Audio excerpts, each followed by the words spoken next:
అందరికీ నమస్కారం. నేను మీ దేవి. 'మిస్టర్ హ్యాండ్సమ్' 19వ భాగం. రచయిత భాను గారు. అఖిలాండేశ్వరి నేను చేసిన తప్పు లేదనే కోపంతో పిడికిలి బిగిస్తాడు జై. తల పట్టుకొని కూర్చుంటాడు. డాడీ అంటే అంకుల్ ఇంకా మీ దగ్గర సేఫ్‌గానే ఉన్నారా అని మైథిలి అడగగానే, అవును అంకుల్. డాడీని మీరు సేఫ్‌గా ఉంచానని చెప్పారు కదా!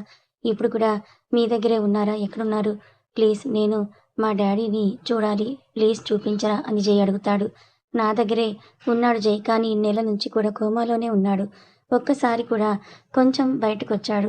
మళ్ళీ అప్పుడే కోమాలోకి వెళ్ళాడు. సీక్రెట్‌గా ట్రీట్‌మెంట్ చేయిస్తున్నా కానీ వాడు ట్రీట్‌మెంట్‌కి సహకరించడం లేదు. కనీసం నీ గురించి తెలిస్తే అయినా వాడు రెస్పాండ్ అవుతాడేమో చూద్దాం. కానీ ఇది ఇప్పుడే బయటకు రానివ్వకు జై. ముఖ్యంగా మీ అత్తకి ఇన్నేళ్లు కూడా బయట ప్రపంచానికి తెలియకుండా చాలా కష్టపడి దాచాను. వాడు కోలుకుంటే చాలనుకున్నా. వెళ్దాం India.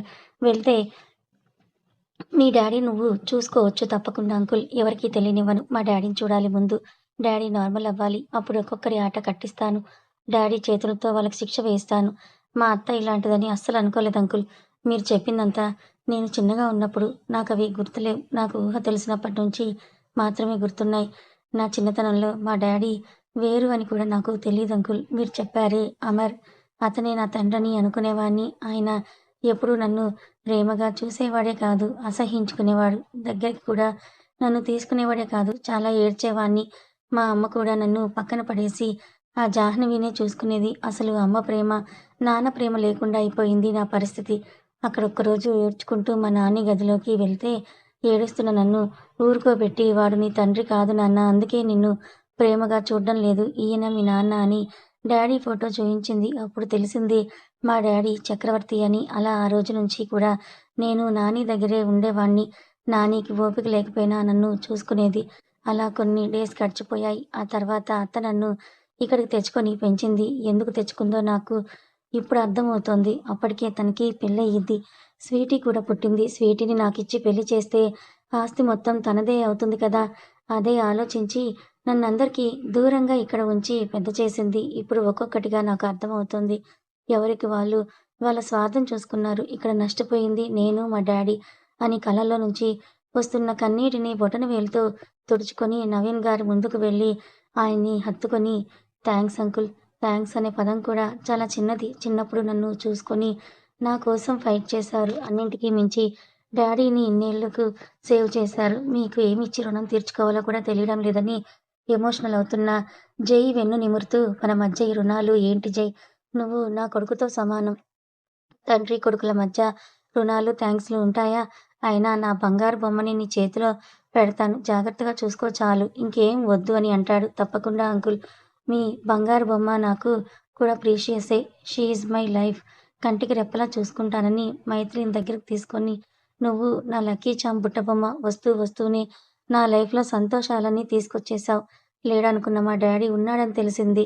I am so happy బుట్టబొమ్మ అని మైథిలి వైపు చూస్తూ చెప్తుంటే, మైథిలి కూడా జై వైపు చూసి, మీరు కాదు నేనే లక్కీ మీలాంటి మంచి హస్బెండ్ దొరికినందుకు అని అంటుంది. మైథిలిని, జైని చెరో వైపు హత్తుకొని, మీ ఇద్దరూ కాదు నేను లక్కీ. మంచి కూతురు, అల్లుడు ఉన్నందుకని నవీన్ గారు అనగానే అందరూ అందంగా నవ్వేస్తారు. మీకు తెలుసా జై పుట్టిన తర్వాత చక్రి ఎప్పుడు అనేవాడు, నేను కొడుకుని కనేశాను. నువ్వు ఒక కూతుర్ని కంటే నా కొడుకిచ్చి పెళ్లి చేసి నా ఇంటికి తీసుకెళ్తాను అని. మీరు తెలియకుండానే వాడన్న మాటని నిజం చేశారు. డెస్టినీ మీ ఇద్దరిని కలిపింది. ఆ డాడీ ఇది మాత్రం నిజం. నేను క్యాంప్ వెళ్ళడం ఏంటి, మయాకళ చేయడం ఏంటి, జై గారి చేతి నుంచి నా మెడలో తాళి పడ్డం ఏంటి, అంతా విచిత్రంగా ఉంది కదా! డెస్టినీయే మమ్మల్ని కలిపింది ఇలా అని మైథిలి అంటుంది. అంకుల్ డాడీని చూడాలని ఉంది నాకు అంటాడు జై. ఆ జై తప్పకుండా. బట్ ఇప్పుడే మనం అందరం ఒక్కసారే వెళ్తే ఖచ్చితంగా డౌట్ వస్తుంది కాబట్టి ఒక పని చేద్దాం. నేను వెళ్ళిన తర్వాత మీరు నెక్స్ట్ డే రండి. అప్పుడు ఎవరికీ ఎలాంటి డౌటు రాదు. నువ్వు కూడా ఏదో బిజినెస్ వర్క్ మీద వచ్చినట్లుగా రా. మీరు చెప్పింది కూడా నిజమే అంకుల్. అలాగే చేద్దాం. అంకుల్ కాదు మామయ్య అని పిలవని అంటాడు నవీన్. అలాగే మావయ్య అని నవ్వుతూ చెప్తాడు జై.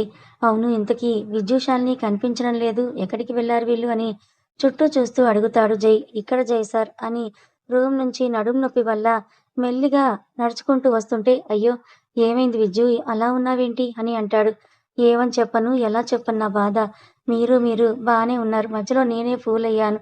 మీరు కలిసిపోయారు కానీ ఇక్కడ నాకు మాత్రం అంకుల్ దెబ్బలు గిఫ్ట్‌గా ఇచ్చాడని నవీన్ గారు కొట్టిన విషయం చెప్పగానే జై నవ్వేస్తాడు. "ప్లీజ్ నవ్వకండి సార్. ఈ పెయిన్ కన్నా మీరందరూ నవ్వుతుంటేనే ఇంకా ఎక్కువ పెయినొస్తోంది నాకు" అని నవీన్ గారి వైపే కోపంగా చూస్తూ, "చూసారా, నేను మైథిలిని జాగ్రత్తగా చూసుకోలేదని నన్ను కొట్టారు. నేనలా చూసుకోకపోవడం వల్లే ఎన్ని మంచి పనులు జరిగాయో చూడండి. ఒక అమ్మాయికి మంచి భర్త దొరికాడు. ఒక అబ్బాయికి ఒక మంచి భార్య దొరికింది. మీకు మంచి అల్లుడు దొరికాడు. ముఖ్యంగా జై సార్‌కి వాళ్ళ నాన్న దొరికాడు. చూసారా? ఇన్ని మంచి పనులు చేస్తే అభినందించాల్సింది పోయి నన్ను కొట్టారు. ఇది మీకు ఏమైనా న్యాయంగా ఉందా అధ్యక్ష?" అని తన ఫ్లోలో తను ఉంటే విద్యు తల మీద ఒక్కటేసి, "చాలా ఎక్కువైంది మూసుకో. లేదంటే అంకుల్ చేతిలో మళ్ళీ తన్నులు తింటావని" శాలిని చెప్పగానే, "నువ్వొక్కదానివే చాలే బాబూ నా పరువు తీయడానికి. కొట్టకు అని ఆపాల్సింది పోయి మళ్ళీ కొడతారని నాకే వార్నింగ్ ఇస్తున్నావు. కర్మ కర్మ. నువ్వెక్కడ దొరికావే నా ప్రాణానికి" అని తల కొట్టుకుంటుంటే విద్యుని చూసి అందరూ కూడా పగలబడి నవ్వుతారు. "సరే మావయ్య, నేను వెళ్ళనా మరి? మళ్ళీ ఈవినింగ్ కలుద్దామని ఆఫీస్‌కి వెళ్ళడానికి పైకి లేస్తూ అంటాడు జై. "సరే నాన్న, నేను కూడా ఆఫీస్ వర్క్ మీదే వచ్చానిక్కడికి. వేరే వాళ్ళని పంపొచ్చు. బట్ మైథిలిని చూసినట్టు కూడా ఉంటుందని నేను వచ్చాను. అక్కడ నా కోసం క్లయింట్స్ వెయిట్ చేస్తుంటారు. నేను కూడా వెళ్ళాలి." "సరే మరి నువ్వు వస్తావా? ఉంటావా?" అని మైథిలి వైపు చూస్తూ అడుగుతాడు జై. "ఇంట్లో ఉండి చేసేదేముంది? నేను కూడా మీతో వచ్చేస్తా. హాఫ్ డే నుంచి కాలేజ్ వెళ్ళిపోతానని" తన బ్యాగ్ తెచ్చుకొని జై కోసం ఒక బాక్స్‌లో టిఫిన్ పెట్టుకొని, "బాయ్ శాలు, బాయ్ విజ్జు, కాలేజ్‌లో కలుద్దాం." "బాయ్, కానీ నేను కాలేజ్ రాను. శాలిని కూడా రాదు. నాకు సేవలు చేయడానికి ఇంట్లో ఉంటుంది." "ఏ శాలిని?" అని శాలిని వైపే చూస్తూ అంటాడు. మైథిలి ఇద్దరి వైపు చూస్తూ, "అంత లేదు. నీకేమంత నొప్పి లేదు. నీ ఆటలు, నాటకాలు నా దగ్గర చెల్లవు. ఇంట్లో ఉండి ఏం చేస్తావో నాకు తెలీదనుకున్నావా? అదేం కుదరదు. బుద్ధిగా కాలేజీకి వచ్చెయ్ బాయ్" అని సీరియస్‌గా చెప్పేసి జైతో పాటు వెళ్తుంది రాక్షసి. "మీరు మాత్రం ఆఫీస్‌లో ఒక దగ్గర ఉండొచ్చు. హ్యాపీగా రొమాన్స్ చేసుకోవచ్చు. మేము మాత్రం ఉండొద్దా?" అని శాలిని వైపే గుర్రుగా చూస్తూ, "నువ్వైనా చెప్పొచ్చు కదే! నా మొహం చూసే బదులు." "నాకేం తెలీదు. మైథిలి చెప్పినట్టు కాలేజీకి వెళ్ళాల్సిందే" అని నవ్వుకుంటూ లోపలికి వెళ్తుంది. నవీన్ గారు కూడా తన వర్క్ మీద తను వెళ్ళిపోతాడు. జై కార్ డ్రైవ్ చేస్తుంటే మైథిలి బాక్స్ ఓపెన్ చేసి జై నోటి దగ్గర స్పూన్ పెట్టగానే ఏంటన్నట్టు చూస్తాడు. "మీకే టిఫిన్ తినండి" అని నోట్లో పెడుతుంది. మైథిలి పెట్టేది తింటూ, "నేను తినలేదని నీకెలా తెలుసు?" అని అంటాడు. "భార్యని కదా! అలా తెలిసిపోతుందంతే" అని డ్రైవింగ్ చేస్తుంటే మైథిలి టిఫిన్ తినిపిచ్చేస్తుంది. ఆఫీస్ రాగానే వాటర్ తాగి మైథిలి బుగ్గ మీద ముద్దు పెట్టి, "నువ్వు మా అమ్మవిరా" అని మైథిలిని తీసుకొని ఆఫీస్‌లోకెళ్తాడు. మైథిలి ఆఫీస్ రాక 10 డేస్ అవుతోంది. ఆ రోజు లిఫ్ట్‌లో ఇరుక్కున్న తర్వాత మళ్ళీ రాలేదు. ఈ రోజే మళ్ళీ ఆఫీస్‌లో అడుగుపెట్టడం. అదే లిఫ్ట్‌లో అడుగుపెట్టాలంటే ఎందుకో కాళ్ళు వణుకుతూ ఉన్నాయి. అది గమనించిన జై, "బుట్టబొమ్మ, బీ కూల్. నేను ఉన్నాను కదా! ఏం భయం లేదు రా" అని మైథిలి చెయ్యి పట్టుకొని లిఫ్ట్‌లో అడుగుపెడతాడు. లిఫ్ట్‌లో ఉన్నంత సేపు జై మైథిలిని మాటల్లో పెట్టి డైవర్ట్ చేస్తాడు. ఆఫీస్ లోపలికి వెళ్ళగానే జైని, మైథిలిని స్టాఫ్ అందరూ వింతగా చూసేసరికి వాళ్ళ డౌటేంటో తెలిసిన జై స్టాఫ్ అందరి మధ్యలో నిలబడేసరికి అందరూ లేచి గుడ్ మార్నింగ్ అని విష్ చేస్తారు. "Good morning. మీ అందరికేవో డౌట్స్ ఉన్నాయి కదా! అందుకే మీ డౌట్స్‌ని క్లియర్ చేద్దామని ఇక్కడ నిలబడ్డా." అందరి వైపు చూస్తూ మైథిలి భుజం మీద చెయ్యేసి, "she is my wife, queen of the Jayavardhan kingdom" అని చెప్పగానే అందరూ క్లాప్స్ కొట్టి విష్ చేస్తారు. జై అలా చెప్తాడని ఎక్స్‌పెక్ట్ చేయని మైథిలి షాకయితే స్టాఫ్ కొట్టిన క్లాప్స్‌కి తేరుకుంటుంది. అందరూ విష్ చేస్తుంటే అందరికీ చిన్న స్మైల్‌తో థాంక్స్ చెప్పి జై క్యాబిన్‌లోకి వెళ్తారు. జై క్యాబిన్‌లోకి వెళ్ళగానే కోట్ తీసి సీట్‌కి తగిలించి తన ల్యాప్‌టాప్ ఓపెన్ చేస్తుంటే, "ఏంటి జై అలా చెప్పారు?" "ఎలా చెప్పాను? కరెక్ట్‌గానే చెప్పాను కదా! నువ్వు నా భార్యవి కాబట్టి భార్యనే కదా చెప్పాను" అంటాడు. "అది కాదు జై" అని ఏదో చెప్పబోతున్న మైథిలి మాటలకు జై అడ్డుపడుతూ, "చూడు బుట్టబొమ్మ, ఇలా చెప్పడమే బెటర్. లేదంటే రేపటి నుంచి నీ మీద, నా మీద కథలు కథలుగా చెప్పుకుంటారు. నా మీద అంటే నేను బేర్ చేస్తా, కానీ నా భార్య మీద ఒక్క మాట తప్పుగా అన్నా నేనస్సలు బేర్ చేయను. అయినా నేనేమి ఇప్పుడు తప్పుగా చెప్పలేదు. నువ్వు నా భార్యవి అదే చెప్పాను. ఇప్పుడు మన గురించి తప్పుగా మాట్లాడే ఛాన్స్ వాళ్ళకి లేదు. ఓకేనా?" మైథిలి వెళ్ళి జై ఒళ్ళో కూర్చొని, ఓకే. మీరే కరెక్ట్. నేనంత దూరం ఆలోచించలేదు. జై సో స్వీట్. ముద్దొచ్చేస్తున్నావు జై" అని జై నుదుటన ముద్దు పెట్టగానే తన నుదుటన చేత్తో చూసుకొని, "ఏంటిది? చప్పటి ముద్దు. ముద్దొస్తే స్వీట్ ముద్దివ్వాలి. అది ఇచ్చే ప్లేస్ ఇది కాదని" మైథిలి పెదాలు బొటనవేలుతో స్మూత్‌గా రబ్ చేస్తూ అంటాడు జై.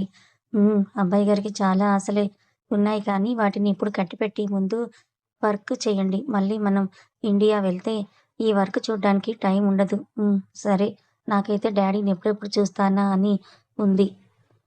నాకు కూడా మామయ్యని చూడాలని ఉంది అంటుంది మైథిలి. మనం వెళ్ళాక మామయ్యకి మంచి ట్రీట్మెంట్ ఇప్పించాలి. డ్యాడీ కూడా చాలా ట్రై చేశానన్నాడు.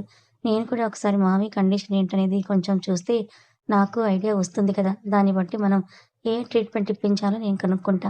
ఇన్ని ఇయర్స్ నుంచి కోమాలో ఉండడం అనేది చిన్న విషయం కాదు. మేబీ మిమ్మల్ని చూస్తే అయినా తనలో ఏమైనా చేంజ్ రావచ్చు. ఇలాంటివి చాలా టైమ్స్ జరుగుతాయి.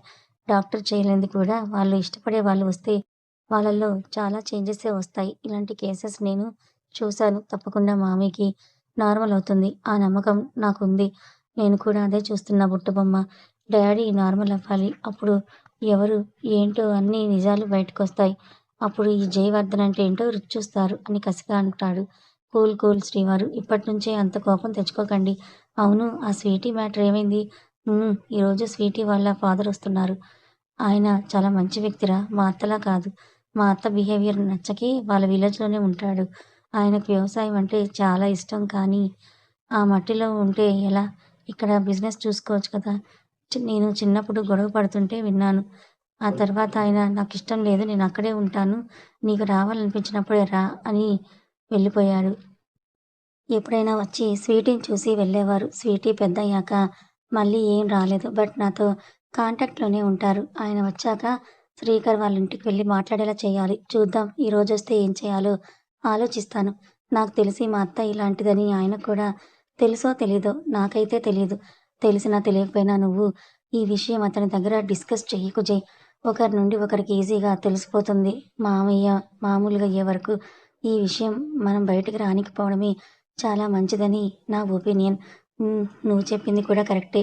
సరే వదిలేయ్ డ్యాడీ ఉన్నారు అని తెలిసి హ్యాపీగా ఉన్నాను. వాళ్ళని తలుచుకొని మన హ్యాపీనెస్‌ని పాడు చేసుకోవడం నాకిష్టం లేదు. నాకొక ముద్దిచ్చి నీ వర్క్ నువ్వు చేసుకో. ఇప్పుడు ముద్దెందుకట అయ్యగారికి? ఎందుకంటే తమరి ముద్దుతో నాకు ఎనర్జీ వస్తుందన్నమాట. Like Boost. అబ్బో! మరి నేను రాకముందు మీకు ఎనర్జీ కోసం బూస్ట్ ఎవరిచ్చేవారు బాబూ? అమ్మని రాక్షసి కనిపించవు గానీ తెలివితేటలు బాగానే ఉన్నాయిగా నీకు. మరి తమరి దగ్గర ఉండాలంటే ఈ మాత్రం తెలివితేటలు చాలా అవసరం అని కళ్ళు రౌండ్‌గా తిప్పుతూ చెప్తుంటే జైకి మైథిలిని క్యూట్‌గా అనిపిస్తుంది. మైథిలి పెదాల మీద చిన్న పెక్కిస్తాడు. సడెన్‌గా అలా చేసేసరికి మైథిలి మొదట ఉలిక్కిపడి తర్వాత నవ్వుకొని జై బుగ్గ మీద గట్టిగా ఒక ముద్దు పెట్టి లేడిపిల్లలా పరిగెడుతుంది. రాక్షసి అని వెళ్తున్న మైథిలిని ముద్దుగా చూస్తూ తిట్టుకుంటాడు. ఏంటి మమ్మీ ఇందాకటి నుంచి కాళ్ళకి చక్రాలున్నట్టు అటు ఇటు తిరుగుతూనే ఉన్నావని ఫోన్‌లో ఏదో నొక్కుకుంటూ తల్లిని అడుగుతుంది. స్వీటీ చేతిలో ఫోన్ తీసి పక్కన విసిరి నీకసలు బుద్ధుందా? నేనిక్కడ ఇంత టెన్షన్ పడుతుంటే నువ్వేమో ఫోన్ నొక్కుకుంటూ కూర్చున్నావు. ఈరోజు మీ డ్యాడీ ఇండియా నుండి వస్తున్నారు. ఎందుకు? ఎందుకేంటే నీ పెళ్ళికే జై పిలిపిస్తున్నాడు. ఇప్పుడు మీ డ్యాడీ వచ్చాడంటే ఖచ్చితంగా రేపు ఆ శ్రీకర్ వాళ్ళ ఇంటికి వెళ్లి మాట్లాడక తప్పదు. మీ డ్యాడీ ఏమో ఆ పల్లెటూరు పద్ధతులు, పట్టింపులు గల మనిషి. ఇప్పుడు నీ గురించి మొత్తం చెప్పిన తర్వాత ఖచ్చితంగా నిన్ను ఆ శ్రీకర్‌తోనే పెళ్లి జరిపించేలా చేస్తాడు. ఆ జైకే సపోర్ట్ చేస్తాడు. ఇన్ని రోజులు నాకు పల్లెటూరులో ఉండడం ఇష్టం ఉండదని మీ డ్యాడీతో గొడవపడి మరీ ఇక్కడున్నాను. నిన్ను జైకిచ్చి పెళ్లి చేస్తానని చెప్పాను. నేనంటే ఇష్టం లేకపోయినా జై మంచివాడు కాబట్టి నీకిచ్చి పెళ్లి చేసినా మీ డ్యాడీ అడ్డుపడేవాడు కాదు. కానీ ఇప్పుడు మొత్తం తారుమారైపోయింది. మొత్తం నువ్వు చేసిన పెంట పని వల్లే. నువ్వు ఆ శ్రీకర్ జోలికి వెళ్ళకుండా ఉంటే నిన్ను జైకి ఇచ్చి పెళ్లి చేసేదాన్ని. నేను చెప్తే వినకపోయినా మీ డ్యాడీ అంటే ఉన్న గౌరవం వల్ల అయినా మీ డ్యాడీ చెప్తే ఆ జై వినేవాడు. ఎంచక్కా పెళ్లి తర్వాత ఆస్తి మొత్తం మన చేతికే వచ్చేది. నువ్వు చేసిన దరిద్రం వల్ల నా ఆశలు, నేను పడిన కష్టం మొత్తం వృధా అయిపోయింది. ఇప్పుడు ఏం చేయాలో తలబద్దలు కొట్టుకుంటున్నా. అర్థం కావడం లేదు. ఆ శ్రీకర్‌ని ఏమైందో చేద్దామన్నా కూడా ఆ ఛాన్స్ లేకుండా వాళ్ళకి సెక్యూరిటీ పెట్టాడు. ఇప్పుడు ఏం చేయాలని నేను ఆలోచిస్తుంటే నువ్వేమో ఫోన్‌లో గేమ్ ఆడుతున్నావు. అసలు విషయం తెలిస్తే ఆ జై మనతో గేమ్ ఆడతాడు. అసలు విషయం ఏంటి మమ్మీ? అని తన తల్లి వైపు చూస్తూ అడుగుతుంటే ఇప్పుడు అవసరమా నీకు? మూసుకొని ఉండు. ఏదో ఒకటి నేనే చేస్తాను. అసలప్పుడు అందరిని నేను ఆట ఆడిస్తే ఇప్పుడు ఈ జై నన్ను ఆట ఆడిస్తున్నాడు అనుకుంటుంది అఖిలాండేశ్వరి. మైథిలి లంచ్ తర్వాత కాలేజ్‌కి వెళ్ళిపోతుంది. క్లాసెస్ అయిపోగానే బయట నవీన్ గారు ఉంటారు. ఏం డ్యాడీ మీరిక్కడ? ఏం లేదు. నా వర్క్ అయిపోయింది. నిన్ను కూడా పిక్ చేసుకుందామని వచ్చాను. ఓహ్! అవునా? అని కార్‌లో కూర్చొని డ్యాడీ మీరు ఇలా పిక్ చేసుకుంటే నాకు నా స్కూల్ డేస్ గుర్తొస్తున్నాయి. అప్పుడు కూడా డైలీ స్కూల్‌లో నన్ను డ్రాప్ చేసేవాళ్ళు, పిక్ చేసుకునేవాళ్ళు. నేను బస్సులో వెళ్తానన్నా వినకుండా మీరే వచ్చేవాళ్ళు. ఆ బంగారం! ఆ టైం కూడా నా కూతుర్ని మిస్ అవ్వడం ఇష్టం లేక అలా చేసేవాడిని. వాళ్ళ మాటలు విని నువ్వు లక్కీ నేను స్కూల్ వెళ్ళేటప్పుడు మా డ్యాడీ ఎలా డ్రాప్ చేసేవాడో తెలుసా? నా వెనుక ఒక కర్ర పట్టుకొని నా పిర్రల మీద కొడుతూ వెనకే స్కూల్ వరకు వచ్చేవాడు. రోజూ అదే స్కూల్ గేట్ వరకు కూడా వచ్చే వరకు కూడా నాకు దెబ్బలు తప్పేవి కాదు అని అంటాడు విజ్జు. విజ్జు వాళ్ళ ఫాదర్ కొడుతుంటే విజ్జు ఎలా ఉంటాడు? ఒక డ్రీమ్ వేసుకొని మైథిలి, శాలిని ఇద్దరు నవ్వుకుంటారు. అలా వాళ్ళ నవ్వుల మధ్య ఫ్లాట్ కూడా రీచ్ అయిపోతారు. కథ కొనసాగుతుంది. మరి జై తండ్రి గురించి మైథిలి వాళ్ళ నాన్న చెప్పినదంతా నిజమేనా? ఇంకా ఏమైనా నిజాలు దాగున్నాయా? మరి అఖిలాండేశ్వరి, జై వాళ్ళ అమ్మ కలిసి ఇంత చేశారు కదా! ఇప్పుడు జైకి నిజం తెలుస్తుందని తెలిస్తే ఏం చేస్తారు? జై తండ్రి బ్రతికే ఉన్నాడని తెలిస్తే అతన్ని ప్రాణాలను ఉంచుతారా? తర్వాత ఏం జరగబోతుందో తెలుసుకోవాలనుకుంటే ఛానల్‌ని ఫాలో అవ్వండి. కథ నచ్చితే లైక్ చేయండి. Thank you so much for watching.